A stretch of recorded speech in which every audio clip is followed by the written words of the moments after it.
So little did I know what would happen today, but I didn't have a good feeling driving over to the hospital, and sometimes you just know in your gut that something's not right. So I was with my mom Friday from 5 in the evening till about 10. Then I went back to the hospital on Saturday, the 11th, and sat with her from about 9 to 5. And then I went back and returned to the hospital on Sunday, the 12th, from about 10 to 2. And Sunday we were laughing because my mom's cats were taken to a shelter. She has 3 cats. They were taken to ACCT, which apparently is a humane shelter. That was done on the 8th of January, which was Wednesday. So I found the cats on the website. They actually have pictures and a description, a little history. And her one cat named Ty, they have it spelled T-Y, but it's T-A-I. Her cat was the oldest one. He was 21. Well, they have him listed as 10 years and I think 3 days. I don't know how they know that, but I think they got the cats a little mixed up because her cat Cricket is actually not Cricket. He's called Wenz. And the black one, whose picture wasn't there on the website, he is Cricket. So the black's Cricket. That makes more sense. But the shelter mixed it up. Oh well, but at least we saw them. So we're like, oh, Ty is 10? Oh, Mom, he's half his age. I said, Mom, maybe you could be half your age. We'll just say you're 45, Mom. You're not 89. And I'm half my age. How about that? So we were just laughing about it. So when I go back today, which is Monday, the 13th of January, my mom had a total change in personality. She totally forgot why I was there. When I walked in, she said, "Why are you here?" And I said, "Mom, I'm here to talk with the team about where you're going to go, where you're housing." She totally forgot about yesterday when we were laughing and joking and visiting nice. So my mom, obviously, we know, have a mental problem, and I think it's part dementia and something else. So the fact that my mom was never in the system for many years, it's difficult because the hospital doesn't have a diagnosis. So they're like, well, we don't really care that she's 89. We're just going to send her to a shelter where you sleep on a cot. But clearly today, when I went there around 10 o'clock to help her talk with the team about her housing situation, because she is technically homeless, my mom had this change of personality and was like saying, "What are you doing here?" And her face changed and everything, which has happened before in my life with her. She says she doesn't want them speaking with me. So the nurse gave me a dirty look and said, "Are you on the list of people to speak with?" And I said, "What do you mean? I was just here 8 hours on Saturday and Sunday and like, what are you talking about?" It's almost like the Monday staff is completely different than the weekend staff. It's like weekends don't exist in a hospital. So I'm giving you a word of advice. Please don't go to the hospital on the weekend, because on Monday they may not even know who you are. Of course, sarcasm intended. So I waited out in the hallway and they gave me a coffee from the cart. And I decided I'm not going to go in because she sounds like really agitated. And I knew what was coming because I knew she had already told the hospital, "Don't talk to me," because I'm actually the daughter that gets everything done if possible. I mean, I'm the crazy. You call me when you need a miracle to happen. And it did before with her, my mom and my sister, who died 2 years ago in January of anorexia. They always called me when there was a crisis and expect me to do the miracle, but they don't want to talk to me any other time. It's just totally split. It's like a split personality. It's like you're devil and then you're nice. you're the devil and you're nice. And I keep being twisted around like a pretzel, but I still help them. So the team of doctors and nurses were going around to each room. That's what they do at 11 a.m. I was told they go to each, they make the rounds, as they say. So when they came to my mom's room, because I was standing in the hallway, the doctor shook my hand and said, hello, hello. And then they were walking in. I said, well, you'll be able to talk to me when you come out. And he was like, yeah, yeah. So they were in there. They shut the door, and I heard my mom raising her voice. And then I knew. I said, I think I'm going to be thrown out. I just knew, because she had already put on the books, don't talk to me about anything. And when they came out, this short woman says to me, your mom's going to a shelter and she wants you out of the hospital. And I was thinking, well, that's not even legal, because my mom can't trespass me. She can say, don't talk to me, but my mom can't ask me to leave the hospital, because maybe I want to go down the cafeteria and get a coffee. I don't have to maybe be in her room, but I can come into the hospital, because the staff didn't ask me to leave. This lady, Barb, who was like a short little pit bull lady, said, your mom wants you. So I said, well, that's okay, I'll leave. And then I looked her squarely in the face and I said, don't put anything bad about me in the chart, okay? Because I was like really getting like shaky, like it kind of just could escalate. So I wanted to de-escalate. So halfway down the steps, and I don't take elevators, I just take steps. It's only four flights, rather. I realized I left my possessions in my mom's room. I didn't leave my handbag, but I left my folder with all the notes and some food. So I went back up to the 4th floor and I said, Barb, I saw her talking at the nurse's desk. I said, Barb, I left my things in the room. I need someone to get them. And she would not turn around and talk to me. Now, this is just an administrator. I think she's patient coordinator at the hospital. So she would not even turn and talk to me. Like, what did I do? I'm not a bad person. I'm here to help my mother. This is my mother, my 89-year-old mother that couldn't even get onto the toilet by her, not a commode.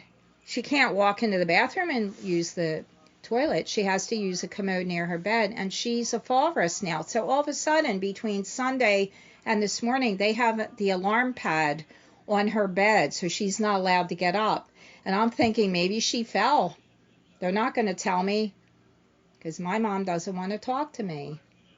So after I asked Barb, who wouldn't speak with me now for no reason, I'm not asking her questions about my mother. I want my possessions. I saw the nurse and I said, would you mind going in the room and getting my yellow folder and the food, my bag of food on the counter that was next to the door? So she came out and gave it to me. So I walk out, and then Barb was walking with me, but not escorting me. She was just leaving from talking to the nurse's desk. And I said to her, you're throwing my mother out like trash. And she was further down the steps, and she just looks up and says, I'm sorry to hear that, but I had my brother on the phone. And I said, why don't you talk to my brother? So she takes the phone out of my hand. She basically steals my phone. I did not hand it to her. And unfortunately, I should have recorded on video what she did, just because they were acting like jerks to me, and basically my brother too at first. But then, all right, so I left, and I don't know, I kind of accept it, and it's fine, but I don't want my mom. I think what happened, my mom said, I'm not showing you my financial, I'm not signing anything. That's just the way my mom is. She's always been recalcitrant, even when she was younger than this, even at 50, I'd say. And that's a long story, but all right, so what happened was I realized my mom's going to a shelter of her own accord. They're letting my mom make her own decisions, but the woman can't even walk right. Then I thought, well, maybe the hospital is going to take control of her. They might 302 her. They're not going to tell me. I know my mom doesn't want to give up possession of her bank accounts, and she has no money. She just gets Social Security. So what I'm saying is, if an older person doesn't sign and you don't have power of attorney, it's really a problem. Now, a couple agencies in Philadelphia tried to find her housing over the last 2 years, and she just didn't want to sign. So you go to a shelter. I mean, the hospital can only do so much, but they were just jerks the way they talk to us. They talk to us like we're bad, and they just need to come on with more compassion and, trying to discuss things like intelligent adults, and they weren't intelligent. I want to talk like we're reasoning with each other, and they're like yelling at me like, why aren't you taking your mother? That was, Saturday. I can't take my mother. I can't handle somebody with her mental problem, her personality disorder, and her physical. I'm taking care of my husband who's bedridden, and that's more important than my mother right now. I can't take care of another person, especially with her mental, like her change in personality. So I think what happened, because I don't know, and I'm going to tell you, my brother won't tell me where my mother is, and he won't tell I have another sister who's 4 years younger than me. My brother won't tell me and my other sister where my mother is, because he said, my mother said, don't tell her I'm okay, but I don't want her to know. So the way I look at it is, if my husband said, I don't want you telling like one of our children where I'm at, or, right now he's with me, but just say he had to go in a nursing home, I would say, well, I'm going to tell them, because legally my brother doesn't have to honor my mother's wishes, which is abnormal. The nurse in the hospital has to honor what you say. Don't talk to them. You don't even have to let your husband know. If you're a wife, or the opposite, if the husband can say, I don't want my wife knowing my medical disease or my diagnosis, they can't tell you. And that's different than it was years ago, because you could have neighbors calling up saying, what's going on? And people were told like that. The hospitals have told neighbors what your condition is, but now there's so much privacy, and they all say HIPAA laws. Well, what is the HIPAA law? I've never seen a HIPAA law. I'm sure the doctors and nurses haven't even read the HIPAA law. It's 600 pages, I heard. So now my brother's the bad guy. So I said to my brother, I don't want to talk to you anymore, and that's really hard. Now, he lives in another city, and he never came into Philadelphia to see my mother. I said, your mother's homeless, and you're not driving in? It's only a few hours drive. So my brother won't tell me and my sister. It just doesn't make sense. I wouldn't honor my husband's. I wouldn't. Now, is that wrong? I don't know, because I don't have power of attorney, so I can't make decisions. I just want to be knowing as a daughter that my mom's okay, or where she's at, because, people get abused at nursing homes. So the situation is, I'm sure eventually, in a couple days or a week, I'll get a call from my mother saying they're doing something to me, they're not giving me the food, or some crisis, and then I have to decide, what am I going to do? Am I going to go see her? Am I going to help out, or I'm just going to say, I'm sorry? That's really tough as a daughter, because most of us have feelings for our parents, and my mother has given me a lot of crap in my life, but I forgive her, and I'll just back off now and I'll move on, because I'm doing things with my own life. And if someone doesn't want your help, obviously you can't force them, but I don't want to really help my mother. I'm not trying to take over her life. I would think, rights. I feel like I don't have any rights. And I feel like the hospital got mad because I asked for the patient advocate. Well, you're allowed to ask for a patient advocate, but believe me, when you do, you can expect a lot of crap. The doctors and nurses don't care about you. They are doing a job maybe. It's not really a nice job, but they chose it. They have no legal right to care about you, give you compassion. The hospital is a money-making business, and they wanted my mother out too, I'm sure, because I know how she is, and she can cause a lot of havoc. And again, if you don't cooperate, if they say you need to take this medicine, my mother is 89 and takes no medicine, so if you're supposed to take it, maybe I don't know what she has, but if you don't want to take medicine, they want you out too. So the hospital wanted her out, because the way Barb, when she came out of that room, out of my mom's room, and said to me, your mom's going to a shelter, I was like, well, maybe they don't really want to take her there. Maybe they're mad at her for not cooperating. When you go in a nursing home, you have to show them or sign over permission for them to look at your bank records for the last 5 years and see what your income was. Because if my mom had millions and gave it to people, I think especially if she gave it to children, I believe the children have to give the money back. Or I'm not sure about that, but I'm just saying, like, when Barb was so mad, I think she was mad at my mother and then mad at me because I called for the patient advocate, which I never did speak with. They never brought the patient advocate, and I asked for that in front of my mother, and my mother agreed, and they never brought it. So there's a violation right there. Also, when you're discharged on Medicare, you can have an appeal. I don't want to be discharged, I'm not ready. You're allowed to appeal it. Well, they never told her the rights there. There's another violation. So I feel like because I watch First Amendment auditors, and they're trespassed illegally all the time, I felt like I was trespassed illegally because I was asked to leave the hospital when my mom doesn't get, but they honored my mom. I don't know, I mean, she's so powerful, she can tell me to trespass, and they're honoring that. Well, that doesn't sound right to me. So I feel like this is the worst hospital ever, my opinion, I'm allowed to say it. Nazareth Hospital in Philadelphia is not a place you want to go.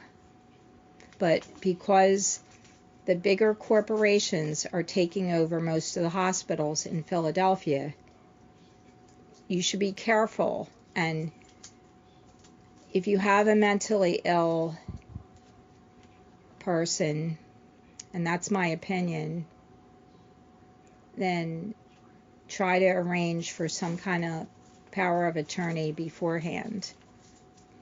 So that's the end of my story. I'm sure me and my other sister will find out where my mother is. And if she's in a shelter, I'm sure she can't really stay there, because if she can't walk and get to the bathroom and she's going to be sleeping on a cot, I find this hard to believe, then I'm sure I'll be getting a call. They'll probably have to take her to another hospital, and eventually I'll find out. So I'm going to let go and let God, and I'm going to do The Golden Key by Emmett Fox, and I'm just going to let everything go and say, this is maybe for my benefit. What is happening, I'm going to back off, and I'm going to help my dad, who's elder. My dad's 90, so he needs help also, and my sister. So we're just going to become the team, and I'm going to concentrate on them, and I'm sure I'll get a call eventually that my mother now needs my help. So I'm the helper. I've always been the helper in my family since I was a young child. People would tell me their problems. That's why I guess I became a massage therapist, because I wanted to help people. And I'm a damn good massage therapist. I do mostly therapeutic massage. My massage is not Swedish. I always take care of people that have pain and all kinds of things that, I mean, I feel like everything gets better with massage on a certain level, you know what I mean? A lot of things in life are stressful. So that's my story. Thank you for watching. These are my opinions, but it really helps to talk about it. I hope this helps your life and maybe something you're dealing with, because our parents are getting older. We really don't know when we're going to become like that and when we get older. But I don't think it's a natural part of aging. But anyway, thank you so much. I love you guys. Thank you for listening, and I hope you have a great day.